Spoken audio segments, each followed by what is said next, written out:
आज मोहनाठारे थिबा विजु पट्टनायक कल्याण मंडपठारे भारतीय मजदूर संघर जिला स्तरीय सम्मेलन अनुष्ठित होइछि। दिन 11टा समय जिलार मजदूर संघरे सामिल थिबा अंगनवाड़ी आशाकर्मी हाईस्कूल पड़िया एकत्रित होई तांकर विभिन्न समस्या को नहीं समान काम को समान दरमा नारा नहीं मोहना बजार दे विजु पट्टनायक कल्याण मंडपठारे पहुंची। कार्यक्रम में मुख्य अतिथि भाव में भारतीय मजदूर संघर कार्यकारिणी सदस्य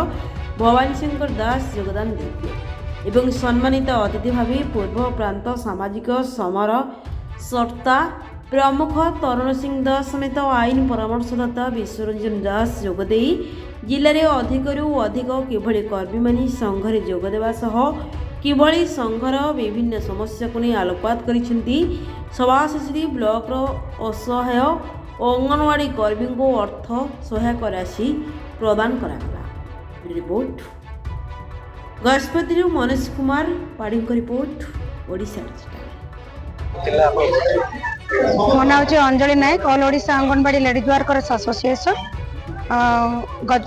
गजपति जिला मोहना ब्लॉक संपादिका एवं गजपति जिलार बीएमएस संपादिका एवं राज्यर सह संपादिका। आज आमर ब्लॉक सम्मेलन होता भारतीय मजदूर संघ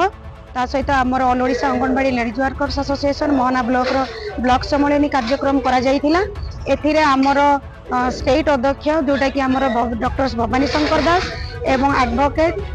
विश्वरंजन दास ये उपस्थित थिले एवं आमर बीएचपी रो प्रमुख नेता जी कि आमर तारिणी सेन दास से मध्य उपस्थित थिले एवं एथिरे आमर संगठन रो सुदृढ़ निमंते को भले कार्य करा जिबा दरकार से ऊपर आलोचना करा जायतिला एवं से बेसिस रे आमर बीएमएस रो कमिटी गठन करा जायतिला। ता सहित आमर अंगनवाड़ी कार्यक्रम परिचालना को भले करा जिवो ताकू नै कि मते कमिटी गठन करा जायतिला एवं ता सहित आमे अंगनवाड़ी एसोसिएशन तरफ रु बीएमएस संगठन रो नेतृत्व रे आमे गोटे निष्पत्ति नैथिलु जे जो दीदी मानकर रिटायर करि जिवे से मानकु आमे लाख टंका आमे संगठन तरफ रु सहायता प्रदान करिवु एवं जो दीदी मानकर डेथ हेतिबो सेही परिवार को आमे डेथ रे 50,000 टंका आमे सहायता प्रदान करिवु। ऑलरेडी आज आमे तीनटा डेथ केस रे आमे 1,50,000 टंका सहायता प्रदान करिछु एवं रिटायरमेंट रे हमर